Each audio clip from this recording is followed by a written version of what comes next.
trying to change what happens in the future. I don't know if they can do that. Might need a Vel'Koz. Might need something from the Void for that. Well, I like the adjustment by Cloud9 Red Side to ban Syndra away right off the bat. They know the TSM is going to ban Zilean. You don't say. Yeah.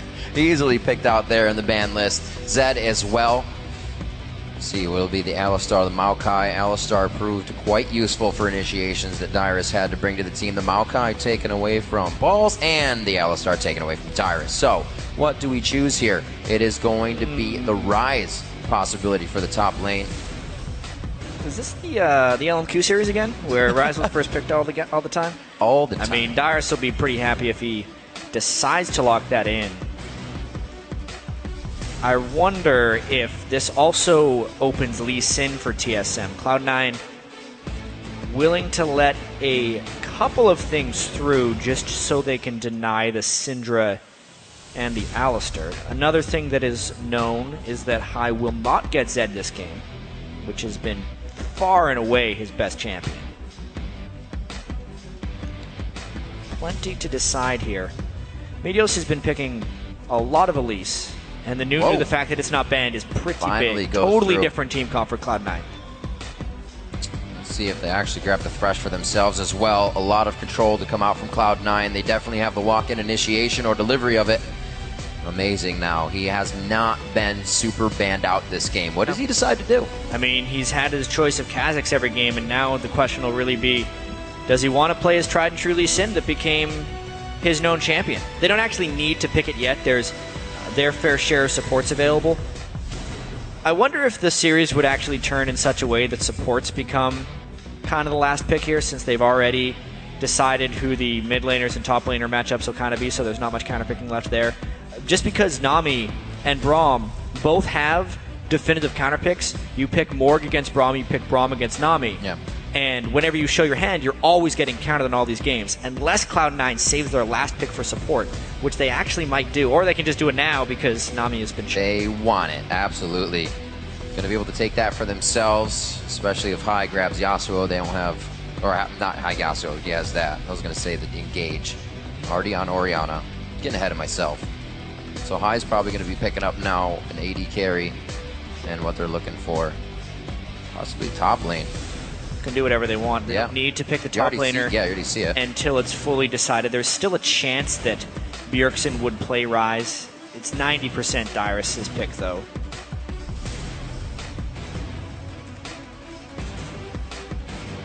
Not too much communication. Looks like Hai is actually just the one talking on this one. As per usual. As per usual, indeed. Which, in fact, you talk about TSM's comms at the end of that reel. They were quite calm themselves in a chaotic fight. And that's not usually the case. A lot of voices talking there, but they've seemed to pan things out. Sneaky again onto Kog'Maw. When it's not Trist, it's Kog'Maw. It was the same thing against Curse, and he's going to do it again. Hai grabs up Braum for elimination. Just blocking those waves. Makes the most sense. Also, the Kog'Maw was so dominating for Sneaky last game. Well, you get free farm, you get your breakpoint of a Triforce so early, and they utilize that damage very well. Yeah, Kog'Maw was able to outrange pretty much everyone. Kog'Maw does not outrange Xerath, though. And that could be a pretty nice pick for TSM. I like that. He's had some dominating performances on Xerath. Did the same thing. And they have Amazing's, the hope of Amazing as an initiator, or just Rise running in really fast. So a little bit more initiation this time for TSM. Still not a huge amount. Right. You can still keep saying kind of the LMQ composition that's coming out from these guys. But on the flip side, that was Bjergsen that was raining down damage onto Xiao Xiao's Orianna. So you might try to do the same thing to Hai and get him cut down in health really early in that mid lane. Dr. Mundo right here to go against Dyrus' Rise as well. Very nice. You know that's a very swingy matchup. If Mundo can actually get ahead of the Rise, it could mean trouble. And I need to see this game whether or not Cloud9 continues with their solo AD carry strategy. Kog'Maw against Rise. Kog'Maw can beat up on Rise in 1v1 lanes. And it'll again be on Balls and Lemon Nation to form a new duo of sorts. Mundo Brahm's a little bit easier to farm with. I mean, you Yeah. can throw cleavers at least. You're throwing saplings and hoping they'll hit the right ones on the other time. As the teams take to the Rift, remember to vote for who you think which team will win and run away with the series here, possibly. Tweet hashtag TSM or hashtag Cloud9, or C9 win, I should say, to @LOL Esports. We'll be updating those throughout the game. Also, maybe some tweets if we find them relative to the game. Yeah, true. Usually Occasionally see we have. some of the like Scara tweets or Crepo tweets. Like, nope, yep. Crepo tweeted last game that the, I think he was calling it the Bramaukai lane. The It was somewhat Bramaukai. successful in the bottom lane. The Malbro. It's pretty popular now, especially with Cloud9, just trying to lane that bruiser with a support. It's interesting. Is there anything that you would want to do to that or to try to stop that? I mean, you could match it, but then do you really put your AD carries against each other? That'd be such a back and forth. Yeah, exactly. It's a sacrifice. It puts so much emphasis on sneaky. It's basically, if they pick a top laner that can punish an AD carry, then you're not allowed to do that strategy. But just all the top laners people are playing right now do get punished 1v1 by AD carries. This is going to formulate into ADTF and AD Kennen. They're coming back, man. They're coming back. Probably not. We can always hope, or at least I can. But we are going to hop in here. It's going to be game 4. 2 now for Cloud9, 1 for Team Solomid, and they are back against the ropes here. Cloud9 could be taking the title of North American champions once again with a victory. Long game to go, Jat, and we are just getting underway here for game 4. Yeah, and last game probably took a pretty big mental toll on TSM. Even though they are a team built for endurance, losing such a low kill game 39 minutes in definitely hurts. There we go. Good laughs. It's a good way to start it. We know everybody's feeling all right. Cleaver dodging. Just wants this vision. Ooh. Said, yeah, you got the business, I'll give you some too. So there it is, Bjergsen starting again, trying to rain down and hit up high in the mid lane.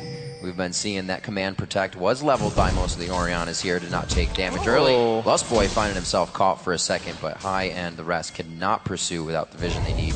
Just wanted That's that a pretty red good slow ward. onto High. Oh, they connect the Sonic Wave. Turtle jumps over the wall, takes Rocket Jump first. Everybody's in range to keep going, and that's all the summoners down. But what else can be used? Amazing Sonic Wave going to be coming up. Oh, he missed it. It's in the brush. It's going to be the shot. First blood going over to Amazing. This is what happened for Cloud9, but it's all in favor of TSM this time. Wow, so 325 gold there into the pockets of Amazing. That'll be some early items for him if he so chooses.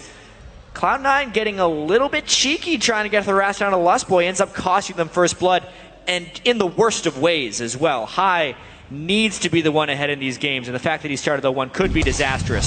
Starts 0-1. Plus this Lee Sin. What's going to happen? And he's completely down summoners in that mid lane. Amazing comes around the corner. They're not able to take that away from the Nunu. Very hard to do. Meteor still able to make it out, but expect return trips to that no flash, no heal High in mid lane. Yeah, it actually ends up that Meteos may be able to get a 3-buff start. It depends on how quickly they run towards that. Lustboy's going to go there, and TSM seems very committed to not letting this happen. They're willing to support this with 5 people. This should push Meteos off. Ooh, I love this. We're getting out a great 4th game here. 2:30 in. Everybody's still being level 1. High coming in at level 2, so he can actually provide quite a bit of damage or protection for the team. Really nice flash there by Darius to keep himself safe. TSM still trying to make this collapse happen because they have the number advantage. Bjergsen's got only range. He didn't take the stun, so it's everything they can hit now. High goes down after he just comes back up. He only has 4 CS to his name and still no summoners. This is not over yet. Level 1 bloody fights all over the place. How crazy can this one get right now? All the while, Sneaky has been farming in that top lane, but these kills are very beneficial for TSM. Bjergsen gets going on Xerath.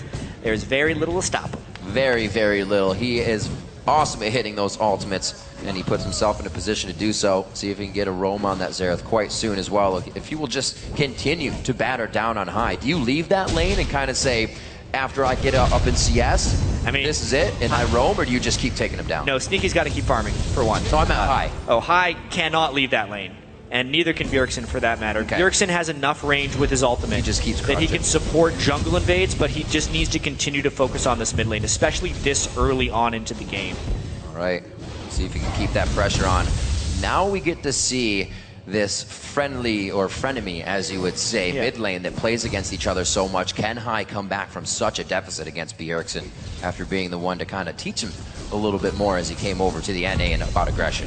And finally a switch up in strategy from TSM as well, taking the early game lead and actually forcing Sneaky into a 2v1, which will potentially in turn force Lemon up to helping Sneaky and give TSM the 1v2 lane that Cloud9 is actually trying to force if we end up seeing that swap back and forth. Yeah, they can't quickly organize Lemonation out of the bottom lane. Doesn't want to lose too much experience and come up here and just die to a duo, so they're keeping it. And Meteos is actually going to hold off as well. More roam coming in from Lustboy. Let's see if they try to clear. He doesn't have a sweeper, so he's just laying him down. Oh, pink. Go figure. Huh. Well, great play. That's one thing that TSM and a lot of other players have said that he brought to the table, Lustboy, is vision control for TSM in the early game. And I really wonder how Cloud9 is going to try and recover from that early game. They definitely overreached with that. If the enemy team is willing to invade 5 people at 3 minutes into your blue buff, you should just give it up. Meteos could have easily went back and still maintained double buffs as Nunu, but instead decided to stick around, thinking that the Nunu presence was enough.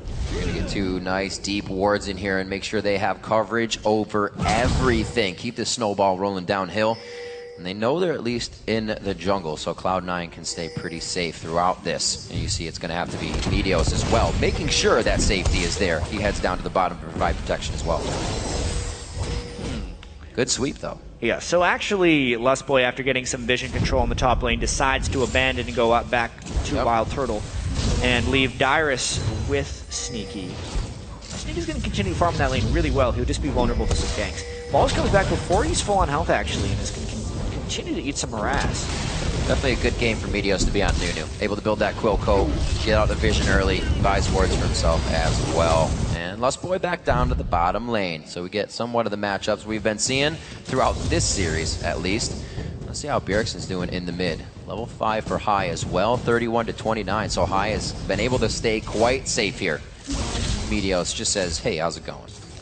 Trying to give Hai some free farm time.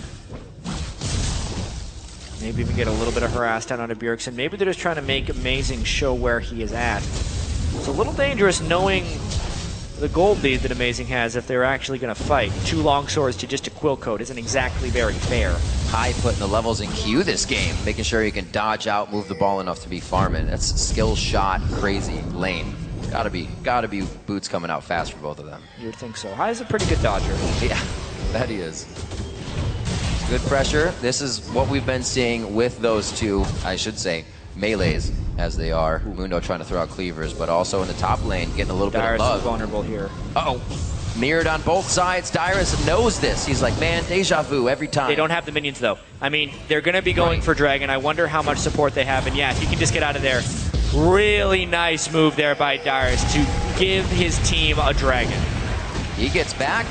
Living Artillery says he went all the way back to base, but like I said, not going to matter. They're just going to try to grab buffs off of this. Bjergsen may be hurt a little bit, but with the Dragon, they'll be able to get his Chalice. Oh, they have messed up this pull really severely, but they still managed to take it. It took much more health than it needed to. So first Dragon going down in the game. It's only going to be about 1,000 gold lead, just over actually. 1,000 gold lead here. Almost the finished up item for Amazing. He comes out with the 2 long swords, but can't yet finish his jungle item. So good start here for Team Solomid. When they've gotten that start, they've been able to turn the game around and hold it quite well. But last time they were ferocious and continuously chopping at the bit to be at Cloud9. A very much more relaxed game here, so I wonder if they can hold this lead. Yeah, TSM does do very well with leads, and more so, Cloud9 does so much better with leads. I mean, if Cloud9 doesn't actually lose leads when they have early game leads. So if TSM is to win games, they generally have to jump out early on, and they've been able to do so here. Cloud9 made substantial early game mistakes. TSM capitalized very, very well.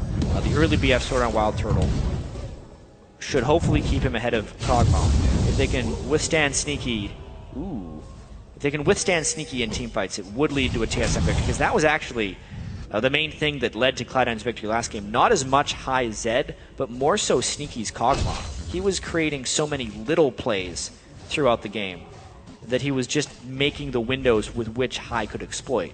A little bit different game, obviously. This time Cloud9 was a vastly different team composition, but still that Kog'Maw.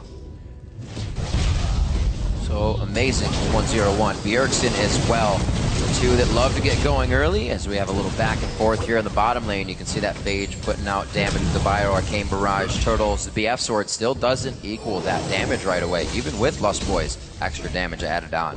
So they're starting to find that the matched up lanes starting in favor of a bit of Cloud9. Meteos on the top side after taking the blue gets his red. These guys are very buff oriented this game with that Nunu.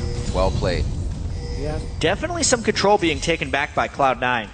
The last 3 buffs were taken by them. They got the blue and the Meteos, this time controlled both of them. And as you said, the CS numbers have been favoring Cloud9, both Mundo as well as Sneaky. High the only member who is behind. But we know how that goes when High is far behind on Cloud9. Usually not very well. Right, absolutely. A few kind of antsy engages.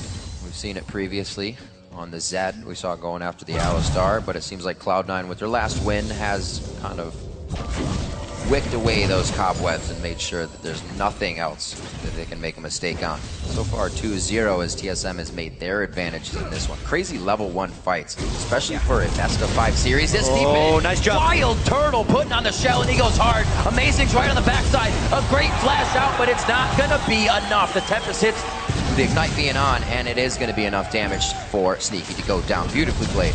Wild Turtle with the awesome shot back onto Sneaky. First off, he jumped through his living artillery and then just went full on aggression. Nothing Sneaky could do in that situation. Too quick with Wild Turtle. Oh, a little too close for comfort there, Bjergsen. You're getting in the personal bubble. Oh, no. Wow, that is incredibly a misplay by Bjergsen, standing right in front of the turret. Wait a minute. That's not going to be enough. He's got enough snowballs. So Bjergsen with a rare mistake in the mid lane, but I can't wait to see that kill in the bottom lane once again. That was great. Check out the Wild Turtle's like, amazing, you can do this, but watch. Yeah, and there's a big mid lane push coming from Cloud9 as well, trying to keep this a little bit equal. So much of Cloud9 has been outmatched this game, but they're really just trying to survive. Survive indeed. Once TSM gets their teeth sunk in, they just continue to bite. Still going towards... What is this? BF into Infinity Edge. Actually, we get to see it again. Yeah, here watch this. Now, the slow. So Wild Turtle did something that is really hard to notice at first glance. It wasn't a flash buster shot. It was a buster shot flash. So he started his R cast time, flashed in front, and basically like Tristana insect someone like Elise Sin would. Heck yeah. So it made it so Sneaky could not reactively flash away the buster shot. If he had flashed behind and then busted, Sneaky would have probably been able to get away, but not that time. Yeah, as the Wild Turtle mechanics. And they actually nicely get the flash after that as well. Sneaky trying to escape on it. So everything going in their favor. They have summoners up in the bottom lane, just the exhaust coming in for elimination. So they'll be trying to defy the attack. 98-74 still in that lane. We did see that Sneaky got his Triforce spike quite early last game. May be hindered just a little bit as he spent quite a bit of money just now. Coming back with just the Sheen. Minute on the Dragon, that Sheen's definitely going to help in the overall fight, so good on both of the AD carries to keep it going. 0-0-3 for Turtle. Sneaky 0-1-0, who we were saying was a big factor in that win last game. See if he can still come back to that position from a 0-1-0. Yeah, it's not the ideal place for him to be. That's for sure. Sneaky's such a consistent player.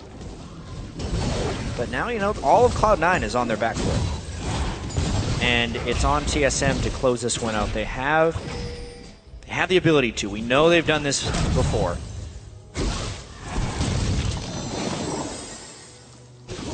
Not so much forward vision. You can see how hesitant they are to go past this. Buster shot instantly used. Being very calm. They know the shield is down. For at least amazing to maybe get in range, and then they would get the Xerath ultimate. We had Bjergsen on slight rotation to the bottom. Very tricky, Dyrus. Be careful. He has not found good results in this side of the river. He does have to flash. Throws down the ultimate for the extra movement speed, and he gets himself to safety. Yeah, but that's a 3-man rotation by Cloud9 when Dragon is also up right now. They are very much in avoidance mode of TSM right now. And instead of just taking what Cloud9 wanted to give TSM, TSM takes more than Cloud9 was willing to give by taking that mid-turret and then looking down for the Dragon. Even though Dyrus wasted ult and flasher, that was very big. Cloud9 was trying to repeat the same thing they did last time. They would have gotten some good control off of that. And now TSM running amok. They're going to go ahead and steal some buffs now. Deplete the jungle of Cloud9 and not even take that. So leave them with something else to think about. Is the Dragon Dance about to happen? Trying to starve Cloud9 as much as possible, for sure. Sneaky, however, level 9, so he's got 5 points in that Bioarcane Barrage. Yet, he is so vulnerable to the Xerath. That's one of the brilliant things about the Xerath pick into the Kog'Maw. Making him dance around just the super long-range skill shots and will not be able to maximize his DPS. So if they can keep that blue away from him like they just did, it's not going to make Sneaky that much trouble from the back line as he was last time. TSM's going to hunker down, and they are going to lock down this Dragon. Very nicely done. Already 3,000 in the gold lead, and they are going to pop that up to about 4.2. Very nicely done. 2 of 2 Dragons in the game. Cloud9 tries to answer back on the top side. Going to get that found quite fast with Blood Boil, so they don't waste too much time. Yeah, just the first turret of the game, though, for Cloud9. They're losing the objective game as far as neutral objectives and turret objectives here. And they're hoping that Balls will be able to carry them out of this. However, against a Trist, Ryze, and Xerath, it's a lot of damage to throw down right back onto the Mundo. It'll be very difficult for him to get to a point of invulnerability. TSM is looking very strong here. Definitely vision all over. 4 sight stones up already. Pinks and greens still in the inventories. As I say, you got the light bright going on towards the top side of the map right now. 16 minutes in. Every team has a pretty good security system. Right now we're going to get Turtle grabbing up the red buff, possibly trying to get something going for the team here as they're going to start huddling down towards the mid lane, maybe get a push. Not much to grab. Dragon's down. Baron's not really an option just yet. But Sneaky did hit that Triforce spike, so see if he starts to create more as he did last time. TSM's trying to freeze the lanes a little bit too, give Dyrus time to farm while his teleport is up, knowing the Dragon is not an objective on the map at the moment. Continually trying to counter jungle the Nunu, which is a bit of a role reversal right there. TSM's done a very good job of just taking a different sector of the jungle than Meteos has been and not getting just taken out by anything Sneaky. Ooh, that was almost quite sneaky. High takes a good amount of damage there. He's forced to get out. Amazing does not feel scared to be in that side of the jungle. He stays. The rest of the team and Lustboy looking for this bottom turret. TSM, wherever they are, they also have more to take. Great job by Wild Turtle to bring up this turret. And again, Bjergsen on the outside, ready to rain in some damage. Slick little dive. Cloud9 is now forced into reactive type of play because TSM is making the first move in all these situations. Got to be careful not to take too much poke because Xerath would be able to come in for the finishers. Also like the distortion boots early from Bjergsen. Yeah, I was going to mention that. Increasing the move speed of his Ghost to 40% could actually be very beneficial if he's going to run down people late in fights, because there's a good chance of something like that happening here. As well as the cooldown reduction as well. He just needs to... He's trying to get rid of the weakness of Xerath a little bit, because Xerath is very weak when people can close in on him, so he's just augmenting his ability to escape more by having his summoner spells up more frequently, and then being a little bit more powerful. Turtle on the front side, you can see him spacing nicely so he can jump over the wall to Bjergsen if needed, and then Bjergsen would pretty much be able to help get those kills with Lustboy. What control here. 4-man squads, and Cloud9 is completely staying away from him. TSM is so much stronger, and walking into a fed Xerath is a little bit suicidal, so it's really just Cloud9 trying to take as much farm as possible without giving up that back-breaking fight, hoping that TSM will make a mistake somewhere along the lines and that Cloud9 can capitalize. Well, they don't have terrible wave clear, but once TSM gets stronger, they are going to be able to take down these turrets without worry of those dissonance and void oozes coming out of Sneaky. They back off for now. Not too much pressure to create it on the mid turret with that clear being so efficient from Cloud9 at this point. They also have to be careful that shockwave. A good shockwave Glacial Fissure can start to turn this around. Cloud9 has an immense amount of area of effect damage if they can get into the fight. Yeah, that's a big thing. If they can get the right shockwave down, it could very well just cut through TSM's whole plan right there. But honestly, TSM's accumulating such a huge advantage. Cloud9 is not really pulling the trigger in any of these fights because of that early game disadvantage. By the time they would want to pull the trigger, it may be too late. This is crazy, Jat. The best of fives definitely bring out a different type of team. TSM showing again that they cannot be knocked down mentally, and they come back again and again on a game 4. I mean, TSM, they're good at running League of Legends marathons. Ever since Loco W came in, a lot of the players wake up early, they go running together. Then they go and play 10 hours of scrims, and then they go have 4 hours of solo queue practice. Like, these guys have built up so much endurance from their practice schedule. Playing 4 or 5 hours in high-pressure situations is something they can do and continue to play at a high level. Even adding on to that, you got people like Wild Turtle. How many challenger accounts? Just people that consistently play. It's absolutely ridiculous. It's the reason they say Froggen is so good, just because he never stops playing. Yeah, and he loves the game so much. Makes it even better. Never have to work a day in your life if you do something you love, Jat. It's one of the big things the Cloud9 players have, though. They genuinely love playing the game. They all formed together. If we think back to the early Season 3, Cloud9 had 4 players in the top 10 of Challenger on their roster, on their starting roster, and they are very similar to TSM in that way. So it's a recipe for success. Seems like the players are done letting us talk. They want to engage again. Perhaps. I mean, the Dragon's up in 33 seconds. If Cloud9 keeps giving these small advantages to TSM, eventually there will not be a fight to come back in the game. So maybe they're choosing this point to try and force something. But it is difficult. They do not have vision control set up. And TSM has so much power with the poke of Xerath. This is the thing I like, is Bjergsen pretty much disappears when these objective fights happen. He'll be on the side somewhere.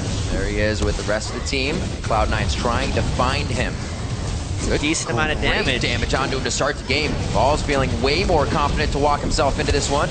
Nice focus from the explosive shot, so he can't just lickety-split, use his ultimate to get back up to HP. Wow, they are taking a lot of damage. Sneaky able to rein in from the outside there. High with the blue buff, able to add and relieve. Oh, wow, the shockwave goes out, but is it going to be enough? A huge knockback there. Stand by. What a block by Lemon Nation. Super good, and they are going to continue this one. Stand behind me used by Lemon Nation. Keeps High alive, but he's out of the fight. Single-handedly saving High's life there. He jumps in front of him, and then Wild Turtle targets the Braum because they're basically right on top of each other. And now they're trying to zone off this Dragon. Maybe they pull for a fight. This is tense. They are fighting this one out High right now, and he could be taken down by Dyrus instantly. He is going to eventually get him down. And on the other side of the fight, Cloud9's trying to adapt to this one. They're looking at low health bars, but amazing. He's trying to be the front line. Great job by Dyrus to initiate. Takes the blue as well. Yeah, High goes down, but Cloud9 secures the Dragon. So overall in gold, they're still doing all right. High had already died multiple times this game, so it's not the end of the world for them. True. It's going to be about getting back in position to stop TSM from taking secondary objectives after the fact. Very nicely done with the top lane prepped here. Going to go around to the red buff and top turret. Actually, they may not have time to be able to grab this. The wave gets cleared out, and they are going to have it back after just denying the buff. Still very good for them to grab. And C9 using this time. You see Meteos hauling ass towards Baron to start getting vision down. I would say an impressive show of strength here by Cloud9 to be able to withstand this. So Shockwave onto Dyrus, and then check this out. The Buster shot went right into Lemon Nation to knock him back instead of into High. The sole reason he was able to stay alive. The ultimate otherwise would have killed him. Yep, I like the choices. Summoner heal for High, Barrier coming in for Bjergsen. To each his own, but keeping each other alive. 4-1, 22.5 into this game. We start getting a little bit of split push tango between Dyrus and Balls here in the bottom lane. As the wards, as we were saying, completely set out by Meteos. Now, he starts to grab himself some magic resistance, turns into the cowl. He'll be quite safe from a lot of this Bjergsen outside damage. Dyrus as well. Let's see what they can continue to do. Wild Turtle takes the top lane by himself. Looks like he'll have protection at least right below him with all the wards that Lustboy's trying to set up. Again, Lustboy keeping the vision up for Team Solomid with the rest of the team. Doing a great job. Talisman of Ascension is something he loves building, keeping them in and out of the fights. It's so good with the speed up of the Nami spell passives. And they need it to create the right catches, or even just to run away as well, trying to combo the disengage of the tidal wave with the move speed. Yeah, in or out. Definitely important. Out if they're the AoE in. Right here, though, it's about TSM taking control of deeper and deeper territory, and whether or not they can find a catch. That's a catch. They know what's going down. It's going to be Lemon Nation first. Slowly, the health bars drain down, but that's the AoE that Amazing and the rest of the team really can't get caught in. Dyrus' teleport came in just after the absolute zero. He tries to throw down on Sneaky. One, and the dodges come out.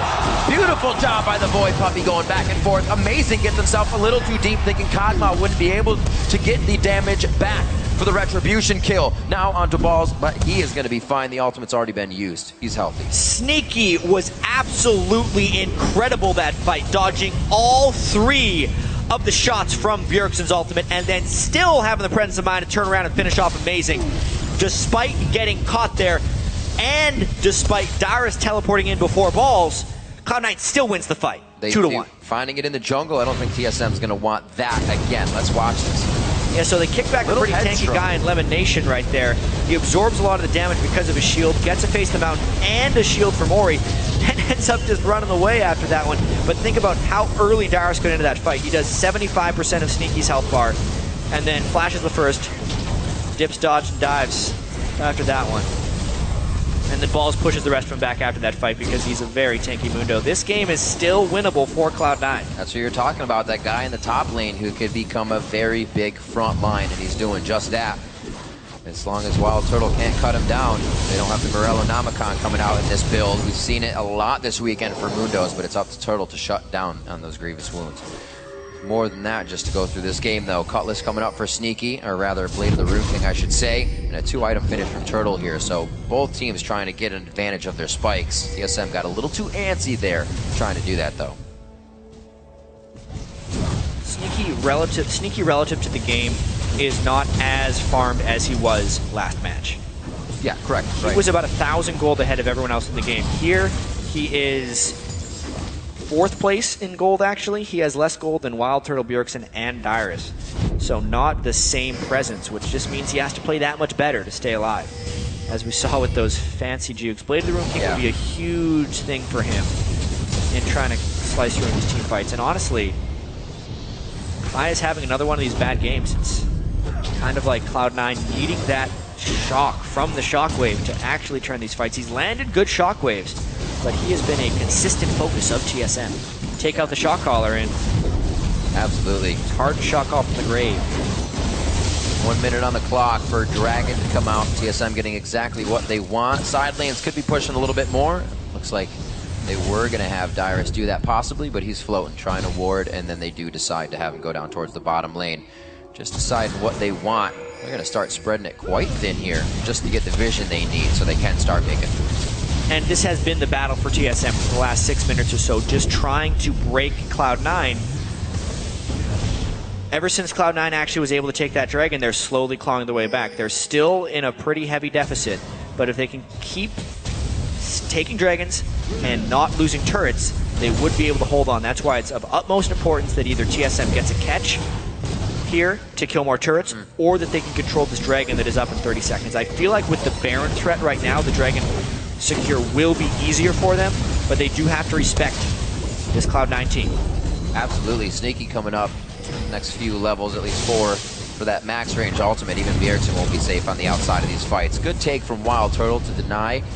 Take a bit of extra damage on the way out from Rocket Jump, but Lust Boy always within range of Wild Turtle. They keep sure that that's a team that they always have together. Live for Dragon, and that's where they're going to be heading. Team Solomid down to the bottom. This is good.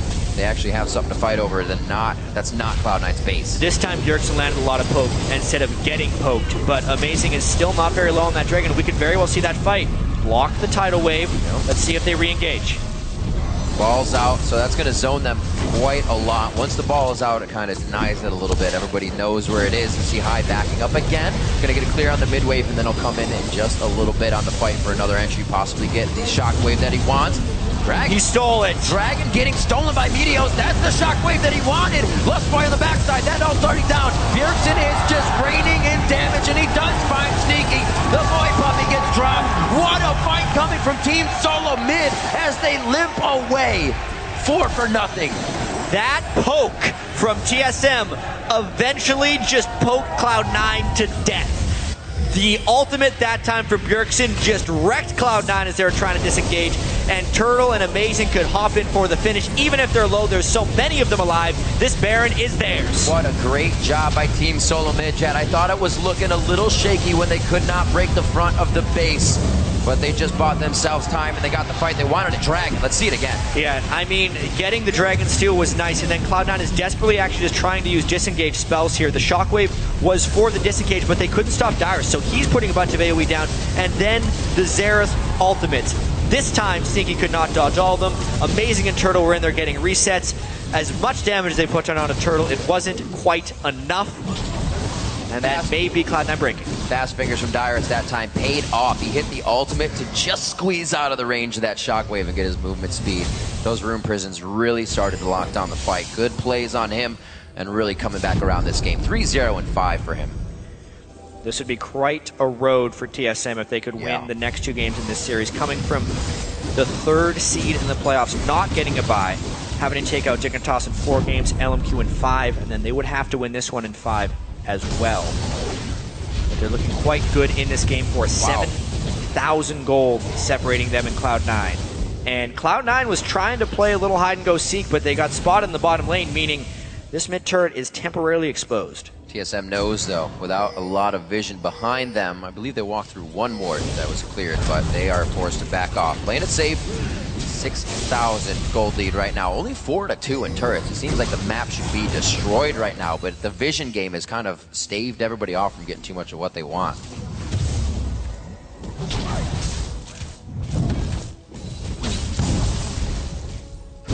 See what they can do with this Baron. Good wait out here by Cloud9. They're not going to want to do too much, but like you said, they went for the bottom lane until they were found out.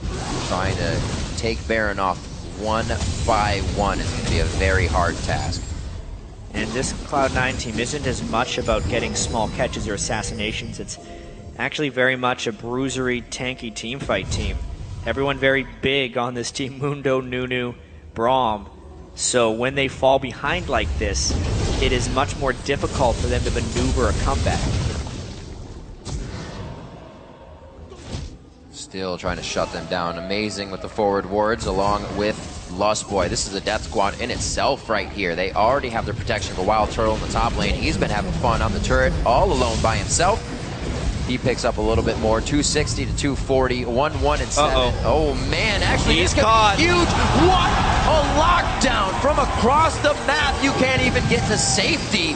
Everybody's got eyes on you. TSM starting to head down mid lane. Now that is some solo lane synergy if I've ever seen it. Dyrus just running straight up the gut for Sneaky, comboed with Bjergsen's ultimate, and now they have a strong push in the mid lane.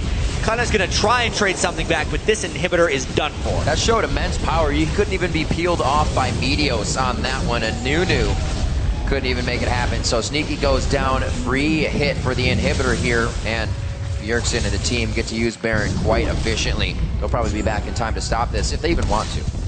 Yeah, Ball's just trying to get as much farm as possible while he's down here in the bottom lane, but it may be just far too little, a little too late, because as tanky as he can be, if Sneaky is unable to stay alive in any of these fights, the damage will not be there for Cloud9. Wild Turtle coming out on the outside here. Actually, Last Whisper as a 3rd item for him.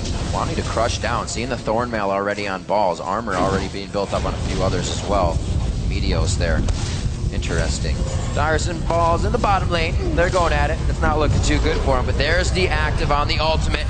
Will he be able to take him down? Machine Gun Rise coming out big here. A few more, but Dyrus won't be able to put out the DPS as Balls is able to head for home on this one. He's not going to give up. He's got backup again. Scrying Orb coming in. There's one, and he hits the last one over the shoulder of Dyrus. He just ducked a little bit, let it go by. Dyrus keeps throwing him up, and Bjergsen keeps stuffing him home. These are alley-oops right there for Dyrus into Bjergsen, keeping him still. It's so easy for him to finish off these kills. The tankiest member of the team just shut down by the 2 AP carries right there of TSM. What an awesome composition coming to light. We really haven't seen it utilized like that all year long. That's great. Beautiful plays here. Dyrus now 4-0-6. TSM definitely getting the talks they need from Reginald and Loco Doco between these games. And it looks like from right now, ladies and gentlemen, we're going to be getting a game 5, but it is still not over. 11-3. Cloud9 is going to be trying to come back very hard here. The split push strategy of Balls not working so well with the amount of control TSM has. And they're already finding Meteos while he's trying to take Swolls. Yeah, they're trying to force off all these Banshees Bells. They have an exterior turret still to clear, so it will still be a little while until close this one out. Cloud9 not completely out of the woods. They have everyone alive right now. If they land a fantastic shockwave, they still have a chance. But boy, does this TSM team look good. Looking good indeed, Jat. They're one more turret away from just hitting the base even harder. Trouble. The shockwave indeed misses. That's also low mana for high on the backside, and TSM is going to push up feeling a lot safer. Without that shockwave threat, what's to stop TSM from diving in this turret? There will not be nearly that much to punish them. They can enter through the mid lane if they so choose to, but they can just push down this. That wasn't exactly a whole bunch of high missing that, but TSM just being ready, knowing that Cloud9 needs to bite on these attacks and get something out of them. But TSM is using that to their advantage. Slowly and slowly dwindling out ultimates and possibly summoner spells here if they can get good attacks on it. They will not draw summoners, but they are getting Cloud9 to run some chaos in their own base. Dyrus a little bit low on mana, which would dissuade them from pushing farther potentially, but the turret did get taken to about half health there. Because the Dragon is up, because the Baron is soon, TSM is going to take this one slow. Not wanting to make any mistakes coming into this one. TSM wants that game 5, and they want it to be a good one. The momentum is going to be huge for them.